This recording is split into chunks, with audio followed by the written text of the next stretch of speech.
that great arc, right? Well, I've gone over this in one of the other things we did with Pat, but when we were talking about Bereshit in the beginning, well, it's Rasit, and it means wisdom because Ras pertains to the head. Just that's why in the Greek version it says arche, because it's the head. If it was first, talking about something being done first in order, they would have said protos, right? Protogenos, firstborn, right? So the greatest ark would be the royal one, that of the sun. And the pontifices at one point were likely literal bridge builders on account of them being masons, because that's how you have to know all this shit to literally build civilization. And so ras and arche mean top or head.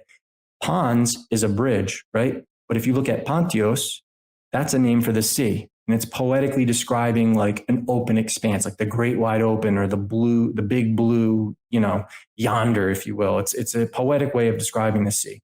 So the Pontifex Maximus is not just the greatest bridge builder, but also the maker of the sea, or the god of the sea.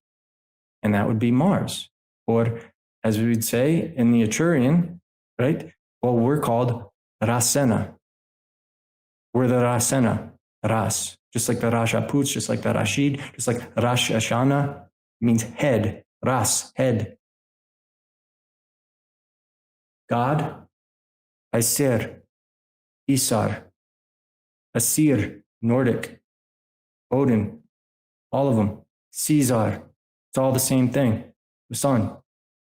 So keep in mind, going back to the brig or the brigantine, which is a warship, and the bridge, they share that same root.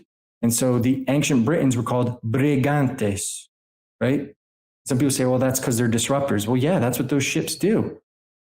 Obviously, they're newer than brigantes and way newer than the Roman system, but this is all based on the same symbolism. And the idea is encoded in these words. And so going back to Britain, why this is important, what you were just saying, the Roman cardinals, that's what cardinal is, comes from cardea, a hinge. So they're literally hinges.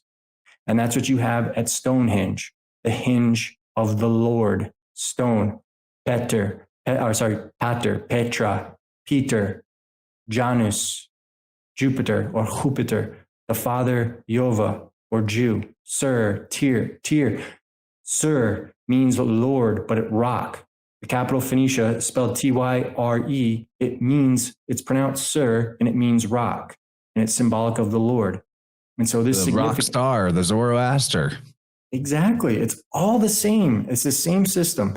And this significance of the arch, or Ras, is seen in Rajaputs, or the Rajputs. That's what they're called now, the royal Buddhas, because Put is another name for Buddha. Like I said, the righteous, Al-Rashid. And I've seen another thing in Arabic that Ar-Rashid means God, and head of the year, Rosh Hashanah, and the Etruscans called the Rasena.